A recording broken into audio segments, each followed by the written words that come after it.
ಬಾರಿ ಮೈಸೂರು ದಸರಾ ಮಹೋತ್ಸವದ ಉದ್ಘಾಟಕರಾಗಿ ಭೂಕರ್ ಪ್ರಶಸ್ತಿ ವಿಜೇತೆ ಭಾನು ಮುಷ್ತಾಕ್ ಅವರನ್ನ ಕರ್ನಾಟಕ ಸರ್ಕಾರ ಆಯ್ಕೆ ಮಾಡಿದೆ. ಆದರೆ ಈ ಆಯ್ಕೆಗೆ ಕೆಲ ಹಿಂದೂ ಸಂಘಟನೆಗಳು ವಿರೋಧ ವ್ಯಕ್ತಪಡಿಸಿದ್ದಾರೆ. ಸದ್ಯ ಶಾಸಕ ಬಸನಗೌಡ ಪಾಟೀಲ್ ಯತ್ನಾಳ್ ಕೂಡ ಈ ಬಗ್ಗೆ ಅಪಸ್ವರ ಎತ್ತಿದ್ದಾರೆ. ಎಕ್ಸ್ನಲ್ಲಿ ಟ್ವೀಟ್ ಹಂಚಿಕೊಂಡಿರುವ ಯತ್ನಾಳ್, ನಾನು ವೈಯಕ್ತಿಕವಾಗಿ ಶ್ರೀಮತಿ ಭಾನು ಮುಷ್ತಾಕ್ ಅವರನ್ನ ಲೇಖಕಿ ಹಾಗೂ ಹೋರಾಟಗಾರ್ತಿಯಾಗಿ ಗೌರವಿಸುತ್ತೇನೆ.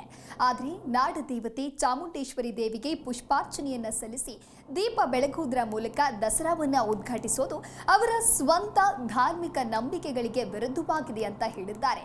ಇಸ್ಲಾಂ ಮೂರ್ತಿ ಪೂಜೆಯನ್ನ ಧಿಕ್ಕರಿಸಿ ಒಂದು ದೇವರು ಹಾಗೂ ಒಂದು ಗ್ರಂಥವನ್ನೇ ಒಪ್ಪಿಕೊಳ್ಳುತ್ತೆ ಎಂಬ ನಂಬಿಕೆಯಲ್ಲಿ ಅವರು ಇನ್ನೂ ಇದ್ದಾರೆಯೇ ಅಥವಾ ಎಲ್ಲ ಮಾರ್ಗಗಳು ಅಂತಿಮವಾಗಿ ಒಂದೇ ಮೋಕ್ಷಕ್ಕೆ ದಾರಿ ಮಾಡಿಕೊಡುತ್ತವೆಯೇ ಎಂದು ಅವರು ನಂಬುತ್ತಾರೆಯೇ ಅನ್ನೋದರ ಬಗ್ಗೆ ಶ್ರೀಮತಿ ಭಾನು ಮುಷ್ತಾಕ್ ಅವರು ಸ್ಪಷ್ಟನೆ ನೀಡೋದು ಅಗತ್ಯ ಅಂತ ಹೇಳಿ ಟ್ವೀಟ್ನಲ್ಲಿ ಉಲ್ಲೇಖಿಸಿದ್ದಾರೆ.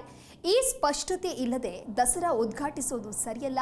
ಆದರೆ ದಸರಾ ಉತ್ಸವದ ಅಂಗವಾಗಿ ನಡೆಯುವ ಸಾಂಸ್ಕೃತಿಕ ಅಥವಾ ಕವಿಗೋಷ್ಠಿಯಂತಹ ಸಾಹಿತ್ಯ ಕಾರ್ಯಕ್ರಮಗಳನ್ನು ಉದ್ಘಾಟಿಸುವ ಅತಿಥಿಯಾಗಿ ಅವರು ಭಾಗವಹಿಸೋದು ತಕ್ಕದ್ದಾಗಿದೆ ಅಂತ ಬಸನಗೌಡ ಪಾಟೀಲ್ ಯತ್ನಾಳ್ ಹೇಳಿದ್ದಾರೆ.